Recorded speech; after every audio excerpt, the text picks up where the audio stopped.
I'm here to show you how something you can't see can be so much fun to look at. You're about to experience a new, available, and exciting technology that's going to make us rethink how we waterproof our lives. What I have here is a cinder block that we've coated half with a nanotechnology spray that can be applied to almost any material. It's called Ultra Everdry. And when you apply it to any material, it turns into a super hydrophobic shield.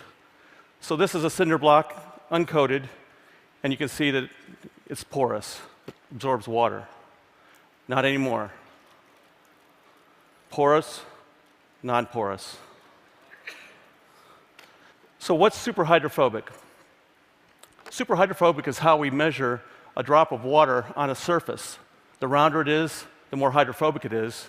And if it's really round, it's super hydrophobic. A freshly waxed car, the water molecules slump to about 90 degrees. A windshield coating is going to give you about 110 degrees. But what you're seeing here is 160 to 175 degrees, and anything over 150 is super hydrophobic.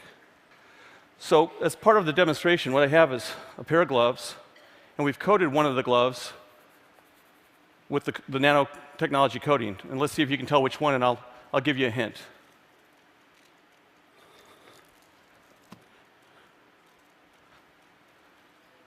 Did you guess the one that was dry? When you have a nanotechnology and nanoscience, what's occurred is that we're able to now look at atoms and molecules and actually control them for great benefits. And we're talking really small here. The way you measure nanotechnology is in nanometers, and 1 nanometer is a billionth of a meter. And to put some scale to that, if you had a nanoparticle that was 1 nanometer thick, and you put it side by side, and you had 50,000 of them, you'd be the width of a human hair. So very small, but very useful.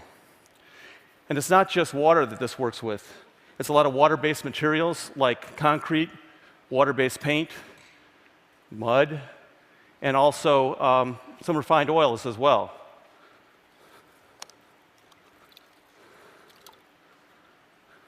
You can see the difference. Moving on to the next demonstration, we've taken a pane of glass and we've coated the outside of it, we've framed it with the nanotechnology coating. And we're going to pour this green tinted water inside the middle, and you're going to see it's going to spread out on glass like you'd normally think it would, except when it hits the coating, it stops. And I can't even coax it to leave. It's that afraid of the water.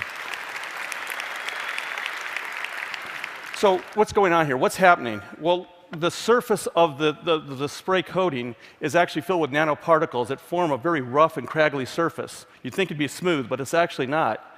And it has billions of interstitial spaces. And those spaces, along with the nanoparticles, reach up and grab the air molecules and cover the surface with air. It's an umbrella of air all across it. And that layer of air is what the water hits, the mud hits, the concrete hits, and it glides right off. So if I put this inside this water here, you can see a silver reflective coating around it. And that silver reflective coating is the layer of air that's protecting the water from touching the paddle, and it's dry.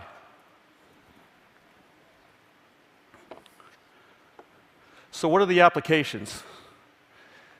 I mean, many of you right now are probably going through your head. Everyone that sees this gets excited and says, oh, I could use it for this and this and this.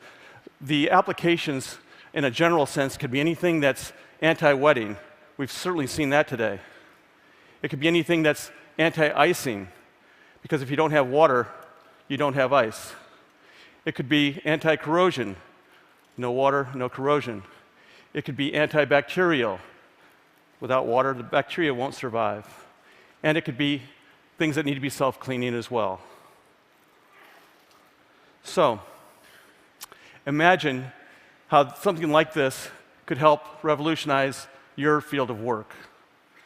And I'm going to leave you with one last demonstration, but before I do that, I would like to say thank you and think small.